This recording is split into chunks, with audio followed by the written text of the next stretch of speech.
Hi friends, हमारे channel mysterious अर्थ में आपका स्वागत है।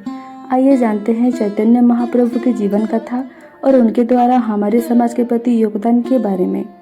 गौड़ीय वैष्णव परंपरा की मान्यताओं के अनुसार श्री कृष्ण अपने सबसे बड़े भक्तों में से एक राधा की भक्ति और प्रेम का अनुभव करने के लिए चैतन्य महाप्रभु के रूप में जन्म लिए थे। चैतन्य महाप्रभु के जन्म बंगाल के नवद्वीप नाम का गांव उफ मायापुर में फरवरी 1486 में हुआ था। उनके पिताजी का नाम श्री जगन्नाथ मिश्रा और माता का नाम श्री सची देवी था। चैतन्य महाप्रभु के माता पिता अत्यंत धार्मिक स्वभाव के व्यक्ति थे।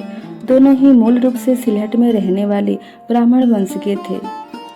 पड़ोसी की महिलाएं महाप्रभु के सुनहरे रंग के कारण उन्हें गौरांग हरि कहती थी और उनकी माँ उन्हें निमाई कहती थी, क्योंकि वो नीम के पेड़ के पास पैदा हुए थे।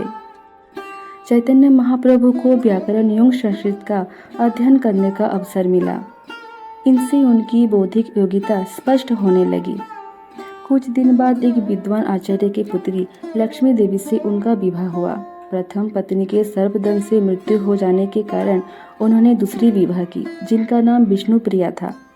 प्रभु चैतन्य जगह जगह जाके वैष्णव धर्म के प्रचार करने लगे और दूसरे राज्यों में जाकर भी सबको भगवान कृष्ण की भक्ति में ढालने लगे। ये सब करने में उनको बहुत सारी बाधाएं मिली, किंतु वो बस अपने रास्ते में चलते रहे।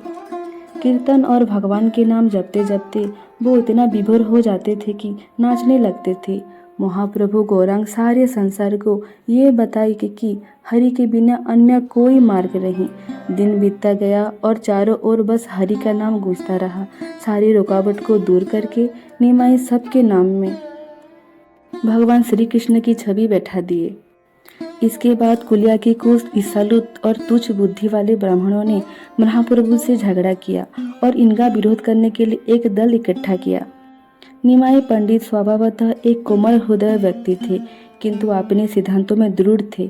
उन्होंने एक घोषणा की, दलीय भावना और संप्रदायवाद प्रगति के दो सबसे बड़े शत्रु हैं और जब तक वो निश्चित परिवार से संबंधित नदिया के निवासी बने रहेंगे तब तक उनका मिशन पूरी सफल नहीं होगा।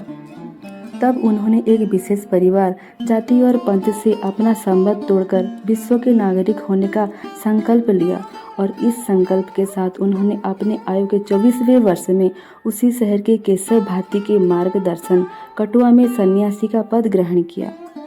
इसके बाद उनके जीवन में युगांतकारी परिवर्तन आया। पूरी जाकर निमाई ने वैष्णव धर्म को और भी प्रभावित किया। 1510 में उन्होंने दक्षिण और पश्चिम भारत की दीर्घकालीन यात्रा की।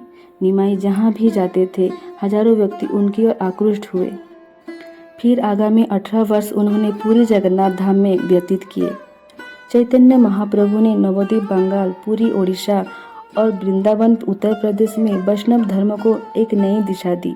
निमाई उनके पूरी जीवन भक्ति और श्रद्धा में रमे रहे।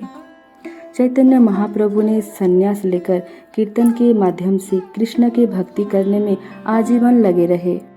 उनकी सामूहिक कीर्तन मंडी बंगाल का जीवन का अंग बन गया। निमाई ने बंगाल के भक्ति आंदोलन को एक नया दिशा दिया। अपने विरोधियों के प्रति प्रेम भाव रखने के कारण उनका धार्मिक क्षेत्र बढ़ता ही गया और अंत में 1533 ईस्वी में चैतन्य महाप्रभु अपना शरीर त्याग किए।